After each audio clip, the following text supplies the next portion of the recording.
জিওগ্রাফিতে আচ্ছা চলতেছে। হ্যাঁ হ্যাঁ চলতে এরকম লোকেশন শুধু জিওগ্রাফিতে দেখছে। বাংলাদেশে যে এরকম লোকেশন আছে জিওগ্রাফি আলাদা জানে না। ওরা যদি জানতো বুঝলেন। তাহলে আসতো। এটা ভিডিও লাইভে দিব এবং এটা আপনার নেটে দিয়ে দেবো যাতে অন্তত পক্ষে জিওগ্রাফির লোকেরা দেখে আমেরিকান লোকেরা। এই দুর্গম এলাকায় আমরা শুধু শুটিং করার জন্য শুটিংয়ের লোকের অনুমতি আছে। একজন করে কোন কিছু একটা কোন কিছু একটা শুটিং করতে আসছি কিছু একটা মায়ানমার সীমান্তে। এখানে আমরা অনেক দৃশ্য বড় বড় পাহাড় এখানে এই নদীর নৌকা দিয়ে আমরা বলেন কিছু বলেন কিছু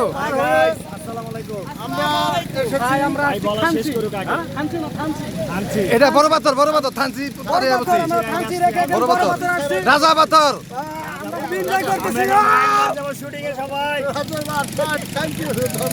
কিছু বলি এই পানি চলে না হ্যাঁ কিছু বলো কেমন লাগতেছে আপনাদের এখানে আইসা এই রাজা পাথর? আমরা কোনো জীবনে লাইফে প্রথম দেখলাম ভিডিও করতেছে বাংলা চলচ্চিত্রের শিল্পী আমরা একদিন করতেছি এরকম পাও, কিন্তু এরকম সুন্দর জায়গা লোকেশন এরকম কিছু পাও। কিরকম লোকেশন এটা আপনারা একটু বলেন আমাদের এই হাইওয়ান টিভিতে। আমরা অনেক ভালো জায়গা নতুন না যেটা এটা এই জায়গার নাম হয়েছে রাজা পাথর এবং বড় পাথর। আপনারা ফিল্মে অনেকদিন যেমন কাজ করেন, এরকম মজা এরকম সুন্দর জায়গা কোনো এখানে দেখছেন কিনা আপনাদের একটু বলেন। এরকম জায়গা কোনোদিন আমরা পাই নাই। এরকম সুন্দর জায়গা রাজা পাথর জায়গার নাম, ঠিক আছে, খুব সুন্দর জায়গা। ফিল্মে আমরা করে কাজ করি, আমরা পাই নাই। আল্লাহ হাফেজ। বলো মিজান বলো।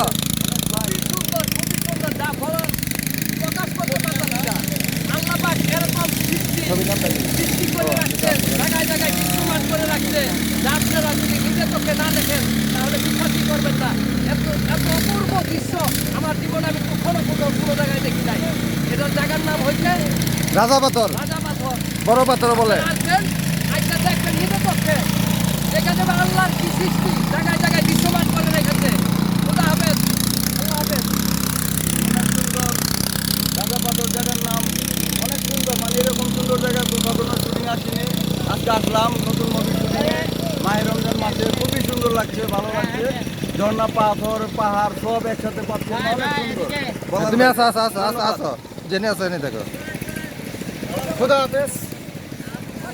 দর্শক ভিউয়ার ভাইরা দেখুন, এই যে বিরাট অনেক পানির স্রোত, তারপর আমরা আমাদের যারা এখানে শুটিং করতে আসছি এই ছবির, তারা সবাই এই যে হেঁটে আসতে খুবই আনন্দ লাগতেছে সবার মনে।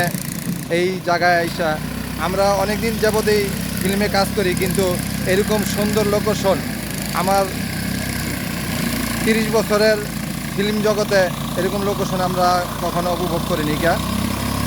দেখুন এখানে বাংলাদেশের সবচেয়ে হয়তো একটু এখানে আসলে অনিরাপদ কিছু জায়গা, এখানে অনেক ভয়ঙ্কর রাস্তাঘাট, পানি, খুবই দুর্গম এলাকা। এখানে খুব সাহসী এবং শক্ত মনের মানুষ আসতে হয় এখানে। এই দেখুন কিভাবে আসতেছে আমাদের ভাই বেরাদাররা, দেখুন কিভাবে আসতেছে। কিছু বলেন আমাদের হাইওয়ান টিভিতে কিছু বলেন। এটা তো টুরিস্ট খুব ভালো। কেমন লাগতেছে আপনাদের এখানে আইসা? অসম্ভব সুন্দর ওয়াও, কিছু জিনিস চোখে